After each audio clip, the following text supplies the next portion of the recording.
നമസ്കാരം. നമ്മളൊക്കെ പണം സേവ് ചെയ്യണമെന്നുള്ള ആഗ്രഹമുള്ള ആളുകളാണ്. അത്തരത്തിൽ പലപ്പോഴും പലരും സഹകരണ സംഘത്തിലൊക്കെയാണ് പണം സേവിങ്സിന് വേണ്ടിയിട്ട് നിക്ഷേപിക്കാറുള്ളത്.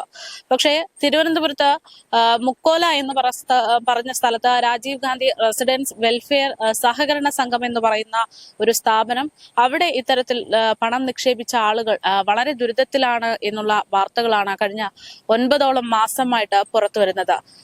നിരന്തരമായിട്ടുള്ള ആവശ്യങ്ങളും പരാതികളും വാർത്തകളും ഒക്കെ പുറത്തു വന്നിട്ടുണ്ട് എങ്കിലും ഇപ്പോഴും പരാതികൾ തീരുന്നില്ല എന്നുള്ളതാണ്.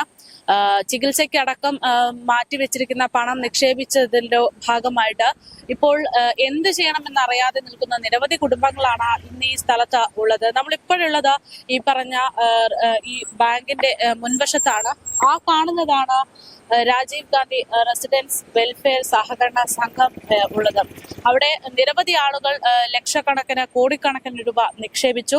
പക്ഷേ എന്തൊക്കെയോ തിരിമറികൾ അല്ലെങ്കിൽ എന്തൊക്കെയോ സ്ഥാപനം പൊട്ടി പാളീസായി എന്നൊക്കെ പറയേണ്ടി വരുന്നു. ആ ഒരു സാഹചര്യത്തിലേക്ക് എത്തിയതിന്റെ ഭാഗമായിട്ട് കഴിഞ്ഞ 2-3 ദിവസങ്ങൾക്ക് മുമ്പ് ഒരു മാധ്യമ പ്രവർത്തകൻ ആത്മഹത്യ ചെയ്യുന്ന ഒരു വാർത്ത അവിടെ പുറത്തു വന്നിരുന്നു. അത് മാത്രമല്ല, 8 മാസങ്ങൾക്ക് മുമ്പാണ് ഈ സ്ഥാപനത്തിലെ ബാങ്ക് മാനേജറാണ് എന്ന് തോന്നുന്നു അദ്ദേഹവും ഈ പറയുന്നത് പോലെ ആത്മഹത്യയിലേക്ക് പോയിരിക്കുന്നത്. നിരവധി കുടുംബങ്ങളാണ് ഈ ഒരു വിഷയവുമായി ബന്ധപ്പെട്ട് മലയാളി വാർത്തയോട് സംസാരിച്ചത്. ഈ സംസാരിക്കുന്നവരൊക്കെ പറയുന്നത്, ഞങ്ങൾ ചോദിക്കുന്നത് ഒരു സഹായമോ അല്ലെങ്കിൽ ഔദാര്യമോ ഒന്നുമല്ല. ഞങ്ങൾ നിക്ഷേപിച്ച ഞങ്ങളുടെ പണം, ഞങ്ങളുടെ അവകാശം അത് തിരികെ നൽകണം എന്നുള്ളതാണ്. എന്തായാലും ഇന്ന് ഇതിന്റെ ഭാഗമായിട്ട് ഇവിടെ ശക്തമായിട്ടുള്ള ഒരു പ്രതിഷേധം സംഘടിപ്പിച്ചിരുന്നു. എത്രയും പെട്ടെന്ന് തന്നെ തുക തിരികെ നൽകുക എന്നുള്ളതാണ് ഇവരുടെ ഒക്കെ ആവശ്യം. പക്ഷേ ഇവിടുത്തെ ഒരു സാഹചര്യത്തിൽ ഇപ്പോൾ വരുന്ന ചെറിയ തുക നിക്ഷേപിച്ചിട്ടുള്ള ആളുകൾക്ക് 2000-3000 രൂപയൊക്കെ വെച്ച് കൊടുക്കുന്നു എന്നാണ് വിവരം. അല്ലാത്തവർക്ക് ഇന്ന് വരൂ നാളെ വരൂ എന്ന് പറഞ്ഞുകൊണ്ട് പലപ്പോഴും വരികയും അവരെ മടക്കി അയക്കുകയും ചെയ്യുന്ന ഒരു സാഹചര്യത്തിലേക്കാണ് ഈ ബാങ്ക് അവസ്ഥ ഇപ്പോൾ പോകുന്നത്. എന്തായാലും ജനങ്ങൾ അവരുടെ ഒരു വിശ്വാസത്തിന്മേലാണ് ഈ ഒരു സ്ഥാപനത്തിലേക്ക് പണം നിക്ഷേപിച്ചിരിക്കുന്നത്.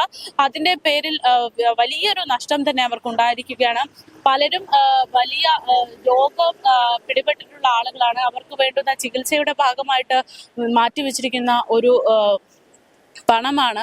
അപ്പൊ അതൊക്കെ കിട്ടിയാലേ ചികിത്സയടക്കം മുന്നോട്ട് പോകുകയുള്ളൂ എന്നുള്ളൊരു ആശങ്കയാണ് ഈ ജനങ്ങൾക്കൊക്കെ ഉള്ളത്. എന്തായാലും ഒന്നുകിൽ ഈ ബാങ്ക് അധികൃതർ അല്ലെങ്കിൽ ബാങ്കുമായി ബന്ധപ്പെട്ടുള്ള ആളുകൾ എത്രയും പെട്ടെന്ന് ഇതിലൊരു ഇടപെടൽ നടത്തി പണം തിരികെ നൽകുക എന്നുള്ളതാണ്. അതല്ല എങ്കിൽ സർക്കാർ ഇതിനെ ഏറ്റെടുത്ത് ഈ പ്രശ്നത്തിനൊരു പരിഹാരം ഉണ്ടാക്കുക എന്നാണ് ഇവിടുത്തെ ഈ ബാങ്കിൽ പണം നിക്ഷേപിച്ചിട്ടുള്ള പരാതിക്കാരായിട്ടുള്ള ആളുകൾ പ്രതികരിക്കുന്നത്. ഇത് ജോസഫ് ചേട്ടൻ ഇവിടെ റോഡ് സൈഡിൽ ഒരു കടയൊക്കെ ഇട്ടിരിക്കുന്ന ചേട്ടനാണ്. ചേട്ടൻ എത്ര വയസ്സുണ്ട്? 65 വയസ്സിലും ജോലി ചെയ്യാന്നൊക്കെ പറയുമ്പോ എങ്ങനെയായിരിക്കും സാഹചര്യം എന്നൊക്കെ നമുക്കറിയാം. ചേട്ടാ, എത്ര രൂപയാണ് ഈ പറയുന്നത് കിട്ടാൻ? എനിക്ക് 1.5 ലക്ഷം രൂപ. എന്താണ് ഇപ്പോഴത്തെ ഒരു അവസ്ഥ? അവര് ഇപ്പോഴേ ഇത് എടുത്തോണ്ട് പോയവരാരും തിരിച്ചടയ്ക്കുന്നില്ല. ഈ കോടികൾ എടുത്തോണ്ട് പോയവരാണ്. അവർക്ക് വകയും സ്വത്തും ഉണ്ട്. അത് സർക്കാർ കണ്ടെത്തി അതിനെ ലേലം ചെയ്ത് ബാക്കിയുള്ള കൃഷിക്കാർക്ക് കൊടുത്താലേ നിവൃത്തിയുള്ളൂ. അതവര് ചെയ്യുന്നില്ല. അവര് നടപ്പില്ലാതെ ജാമ്യങ്ങൾ എടുത്തോണ്ടൊക്കെ നിൽക്കുകയാണ്.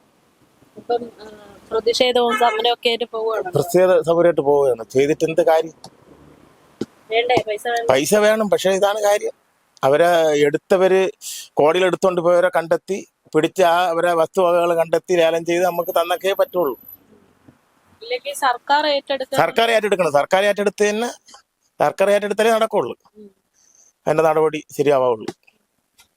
ആരെങ്കിലും സുഹൃത്തുക്കളൊക്കെ ഇതുപോലെ അവിടെ നിക്ഷേപിച്ചു? ഒരുപാടുണ്ട്. എന്റെ ഒരു സുഹൃത്ത് ഇപ്പം 2 മന്ദബുദ്ധി പിള്ളേരാണ്. അവര് 20 ലക്ഷം രൂപ അവരെ വസ്തു വിറ്റ പൈസയാണ്. 2 ഇട്ടയാണ്. ബാബു എന്നാണ് പേര്. അതും ഇതുവരെ കിട്ടിയില്ല. വരം പിച്ചക്കായിട്ട് 5000, 2000 ഞാൻ വെച്ചാണ് കൊടുക്കുന്നത്. അത് എന്റെ ഏറാപ്പിൽ കൊണ്ടിട്ട പൈസയാണ്. അവര് 20 ലക്ഷം രൂപ കൊണ്ടിട്ട് ഇനി 15 ലക്ഷം രൂപയ്ക്ക് മുമ്പോട്ട് കിട്ടാറുണ്ട്. ഒരുപാടുണ്ട്. വേറെ ഒരുപാടുണ്ട്. ലക്ഷങ്ങൾ ഇട്ടവരുണ്ട്. അത് 1,80,00,000 രൂപ ഉണ്ടായിരുന്നു. അത് കിട്ടിയിട്ടുള്ള വെറും 25,000 രൂപ കിട്ടിയിട്ടുള്ള. ഇതാണ് അവസ്ഥ.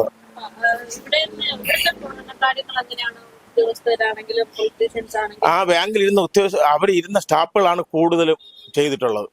അതിൽ 1-2 സ്റ്റാഫുകളെ എടുക്കാതെ ഉള്ളൂ. ബാക്കി എല്ലാ സ്റ്റാഫുകളും എടുത്തിട്ടുണ്ട്. അവർക്ക് സ്വത്തും ഉണ്ട്. അത് കണ്ട വസ്തുക്കൾ ജാമ്യം കൊണ്ട് വെച്ചാണ് അവർ പൈസ എടുത്തിരിക്കുന്നത്. അവർ ഏക്കർ കണക്കിന് വസ്തുക്കൾ മാറ്റിയിട്ടിട്ടുണ്ട്. പക്ഷെ അത് സർക്കാർ കണ്ടെടുത്ത് സർക്കാർ ഏറ്റെടുത്ത് ചെയ്യണം. സഹകരണ ബാങ്കിൽ പണം നിക്ഷേപിച്ച് വലിയ നഷ്ടം സഹിക്കേണ്ടി വന്നവരിൽ ഒരാൾ എന്ന് പറയുന്നത് ഒരു മാധ്യമ പ്രവർത്തകനാണ്. അദ്ദേഹമാണ് കഴിഞ്ഞ ദിവസം ആത്മഹത്യ ചെയ്തത്. ആനാട് ശശി എന്ന് പറയുന്ന മുതിർന്ന മാധ്യമ പ്രവർത്തകൻ. അദ്ദേഹത്തിനും നിരന്തരമായിട്ട് ഈ ഒരു പണം ലഭിക്കാത്തതിന്റെ ഭാഗമായിട്ട് വലിയൊരു മാനസിക സമ്മർദ്ദം ഉണ്ടായിരുന്നു എന്നാണ് പറയുന്നത്. കഴിഞ്ഞ ദിവസം അദ്ദേഹം ആത്മഹത്യ ചെയ്തു. ഇന്നിപ്പോൾ നമ്മൾ അദ്ദേഹത്തിന്റെ വീടിന് മുൻവശത്ത് ഉണ്ട്. കൂടുതൽ വിവരങ്ങൾ, അതായത് എന്താണ് യഥാർത്ഥത്തിൽ ഈ ഒരു ബാങ്കുമായി ബന്ധപ്പെട്ട് നടക്കുന്നത്, അല്ലെങ്കിൽ എന്താണ് ഇപ്പോഴത്തെ ഒരു പ്രശ്നം, പ്രതിസന്ധി എന്നത് കൂടുതൽ വിവരങ്ങൾ അദ്ദേഹത്തിന്റെ ബന്ധുക്കൾ തന്നെ മലയാളി വാർത്തയോട് പ്രതികരിക്കും. സാറിന്റെ ബ്രദറാണ് ഇപ്പോൾ നമ്മളോടൊപ്പം ഉള്ളത്. സാർ, എന്തെങ്കിലും മാനസിക സമ്മർദ്ദങ്ങൾ ഉണ്ടായിരുന്നതായിട്ട് എന്നോട് പറഞ്ഞിട്ടില്ല. ഞാൻ മനസ്സിലാക്കുന്നത് ഈ രാജീവ് ഗാന്ധി റെസിഡൻസ് ആ സൊസൈറ്റിയിൽ ഇട്ടിരുന്ന കാശ് നഷ്ടപ്പെട്ടതിൽ പുള്ളിക്ക് പ്രയാസമുണ്ട്. അതിനുശേഷം ഇപ്പോൾ ശാരീരിക അസ്വാസ്ഥ്യം കൂടെ വന്നു. ദേഹം മുഴുക്ക ഒരു ചൊറിച്ചിലും കാര്യങ്ങളൊക്കെ വന്നു. 3 ആഴ്ച മെഡിക്കൽ കോളേജിൽ ചികിത്സയിലായിരുന്നു. അത് കഴിഞ്ഞ് വന്നു. കുറച്ച് വ്യത്യാസം വന്നു, പക്ഷേ അത് പൂർണ്ണമായും മാറിയില്ല. അപ്പം അതിൻ്റെ ഇതിലായിരിക്കുമ്പോഴാണ് പിന്നെ ഈ ചെവിക്കകത്തെന്തോ ചെറിയൊരു പ്രശ്നം കൂടെ വന്നു.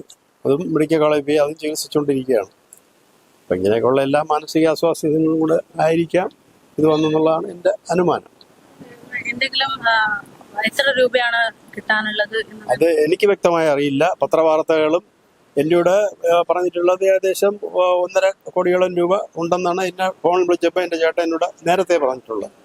അത് വേറെ ആരുടെയൊക്കെ കാശും കൂടെ അതിനകത്തുണ്ട്, അതും പറഞ്ഞു. പിന്നെ അതിൻ്റെ കൃത്യമായ കണക്ക് എനിക്കറിയില്ല. ഇതിനുശേഷം ആ ബാങ്കിന്റെ പ്രവർത്തകരാരെങ്കിലും ഇവിടെ എന്തെങ്കിലും കൂടുതൽ നടപടിക്ക് വേണ്ടി കാര്യങ്ങൾ ചെയ്യാന്ന് പറയുകയും ചെയ്തിരുന്നു? അതെനിക്കറിയില്ല. കാരണം ചേട്ടൻ താമസിക്കുന്നത് വെള്ളയമ്പലമാണ്, ഞാൻ താമസിക്കുന്ന ആ നാടാണ്. പുള്ളിയുടെ ജന്മസ്ഥലവും ആ നാടാണ്. പുള്ളിയുടെ ഇപ്പോഴും താമസിക്കുന്നത് നെടുമങ്ങാടാണ്. പുള്ളി വീട് വെച്ച് താമസിക്കുന്നത്.